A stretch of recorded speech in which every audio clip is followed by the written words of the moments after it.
Assalamualaikum warahmatullahi wabarakatuh. Dan salam sejahtera untuk kita semua. Beragam cara dilakukan pesepeda ketika bersepeda di tanjakan. Ada yang mengayuh sepeda sambil berdiri. Ada pula yang tetap duduk di sadel. Nah, mana yang terbaik yang harus kita lakukan? Berdiri saat mendaki atau tetap duduk? Pertanyaan yang sering dibahas di kalangan pesepeda. Mengapa beberapa pesepeda menyukai obstacle ketika ditanjakan?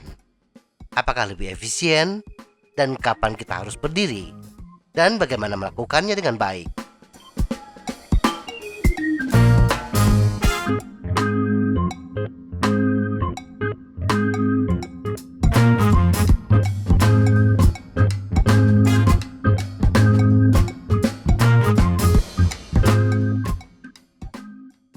Mengapa bersepeda di tanjakan sambil berdiri?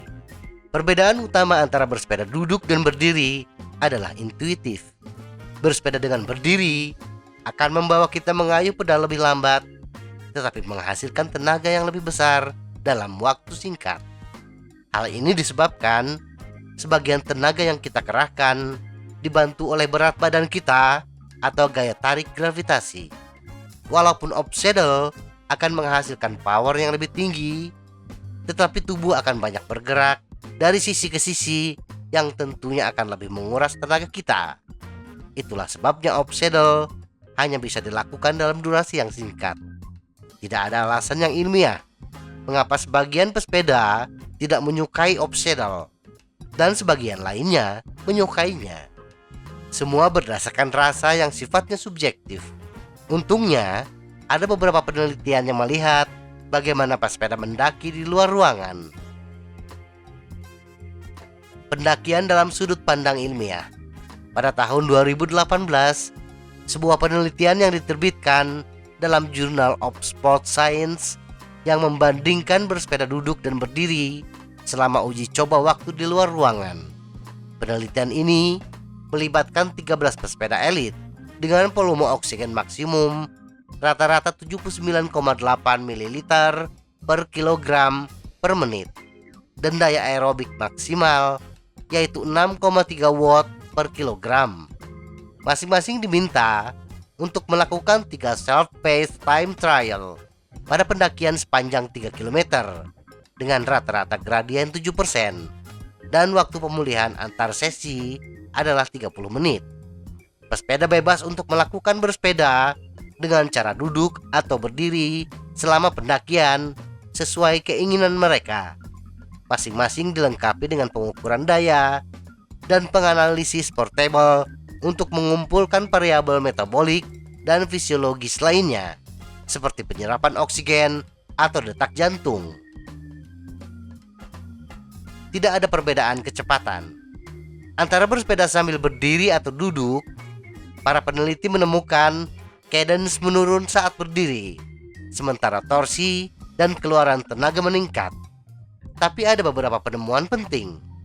Pesepeda menghabiskan 22,4% dari pendakian dilakukan dengan cara berdiri. Kecepatan tidak berbeda antara posisi bersepeda sambil duduk atau berdiri.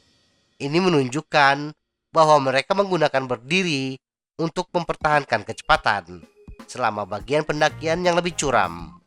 Semakin lama pesepeda berdiri, maka semakin rendah cadence mereka. Ini menunjukkan bahwa berdiri terlalu lama lebih menuntut tenaga yang lebih besar. Ukuran metabolisme mereka, seperti volume oksigen dan detak jantung, tidak berbeda antara posisi duduk dan berdiri saat mendaki. Penting untuk dicatat bahwa percobaan waktu memakan waktu kurang dari 6 menit dan hanya 4 menit terakhir pendakian yang dianalisis. Perubahan volume oksigen dan detak jantung mungkin tidak terlihat dalam uji coba dalam waktu singkat ini. Tetapi itu tidak berarti bahwa perubahan akan terlihat pada tanjakan yang lebih lama. Pilih apa yang membantu kita mempertahankan kecepatan. Meskipun pesepeda mampu menghasilkan lebih banyak tenaga saat berdiri, tetapi tenaga tersebut sebagian hilang karena peningkatan hambatan angin dan kerugian mekanis seperti goyangan sepeda, gesekan, dan hambatan gelinding. Selain itu, output daya yang meningkat ini tidak bertahan lama.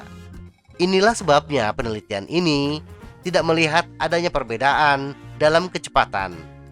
Setiap kali sepeda kita melambat, maka untuk meraih kembali kecepatan semula, kita membutuhkan tenaga yang jauh lebih besar, terutama di tanjakan curam. Oleh karena itu, penting bagi pesepeda untuk bersepeda dengan kecepatan yang konstan. Nah, bila kita mengalami perlambatan di tanjakan, gunakan bersepeda dengan berdiri sebagai cara untuk mempertahankan kecepatan itu jika bagian yang lebih curam muncul. Posisi berdiri saat di tanjakan yang benar. Jika kita sudah bersepeda dengan cara berdiri, tetapi tetap saja kecepatan semula tidak bisa diraih, kemungkinannya cara kita melakukannya salah. Berikut ada beberapa tips untuk mendapatkan tubuh kita ke posisi yang tepat. Torso, dada dan pinggul harus bergerak maju saat kita keluar dari sadel, sehingga kita dapat menurunkan seluruh berat badan kita ke gaya ke bawah di setiap sisi. Batasan maju adalah dada kita tidak melebihi setang. Lengan, siku kita harus sedikit ditekuk dengan siku lebih mendekati badan kita. Kaki, posisikan telapak kaki dengan tumit lebih tinggi dibandingkan jari-jari kaki kita, seperti jinjit di pedal sepeda, tetapi tidak terlalu lurus. Semoga informasi ini bermanfaat. Tetap sehat, salam goes.